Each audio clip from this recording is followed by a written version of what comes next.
This is ATV.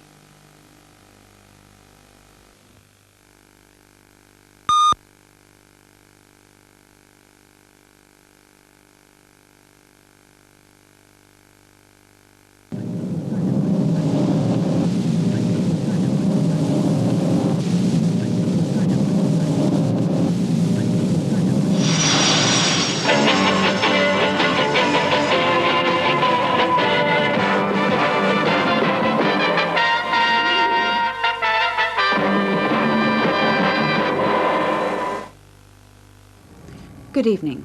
The Queen has appointed veteran China expert Sir David Wilson as Hong Kong's next governor. Stuart Pallister reports from London. Finding a replacement for the late Sir Edward Hughes was no easy task. His death in Beijing at the start of December was sudden, and there was no obvious candidate to replace him. But now, ending weeks of speculation, the Foreign Office has announced that Dr. Wilson, or rather Sir David Wilson, as he's also being knighted, is to become the 27th governor of Hong Kong. The wording of the statement is simply that the Queen's pleased to announce his appointment and knighthood. An hour prior to the announcement, Sir David was still remaining silent on the subject as he left his home. He's expected to go to Hong Kong in early April. The new governor spoke to Hong Kong reporters via satellite. Jane Hutchin was at the news conference. Sir David outlined his association with Hong Kong and, as diplomatic as ever, played down suggestions that his rank might prove detrimental to his work. He paid tribute to what he called Hong Kong's thriving society and economy. I plan to take up my new responsibilities in early April. And before then, I shall be starting to brief myself as fully as I possibly can on all aspects of the territory and its administration, and I shall be taking time to meet key people involved with Hong Kong affairs.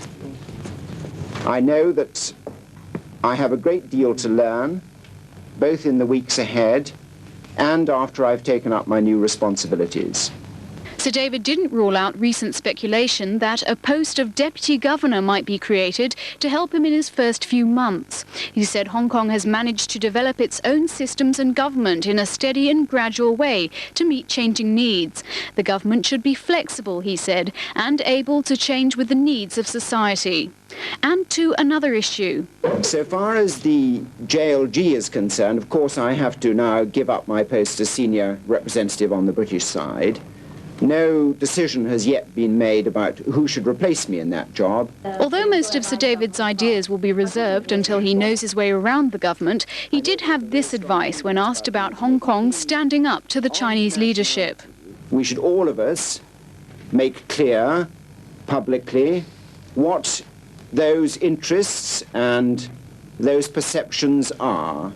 And those points have to be made clear sometimes in London. I think they have to be made clear sometimes in Peking. Hong Kong government officials and China's representatives in the territory have welcomed Sir David's appointment. Mei Chao reports. A spokesman for the New China News Agency described Sir David as an old friend of China. He says Sir David understands the situation in China, and China's leaders believe that Sir David, after taking up his new post, will continue to develop the good relationship between the two sides and ensure the implementation of the joint declaration. Speaking to reporters after the annual inspection of the Correctional Services Department, the acting governor, Sir David Akers-Jones, said he was delighted that a personal friend of his would be the new governor. Dr. Wilson is a man of great intellectual ability and knowledge of China, and knows Hong Kong well, probably better than most of us do. Sir David added that the government's reshuffle in the past few days will also help the new governor.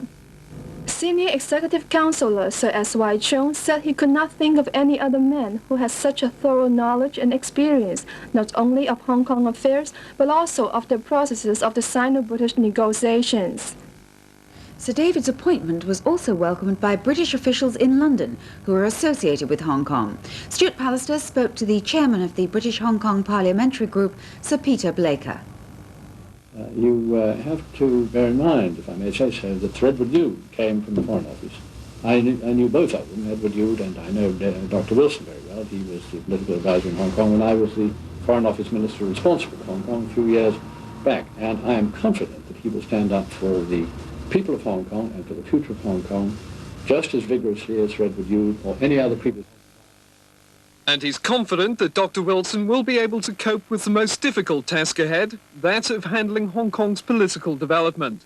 Dr. Wilson's appointment as governor is viewed in diplomatic circles as a substantial promotion from the post of an Assistant Under Secretary of State. There had reportedly been a feeling here that he may have been a rank too junior and a few years too young. However, Dr. Wilson has played a key role in the Sino-British negotiations on the future of Hong Kong, leading the British team involved in thrashing out the wording of the agreement and then helping to flesh out the bones of the document. The newly appointed governor started his diplomatic career almost 30 years ago, after a period of national service in the Black Watch.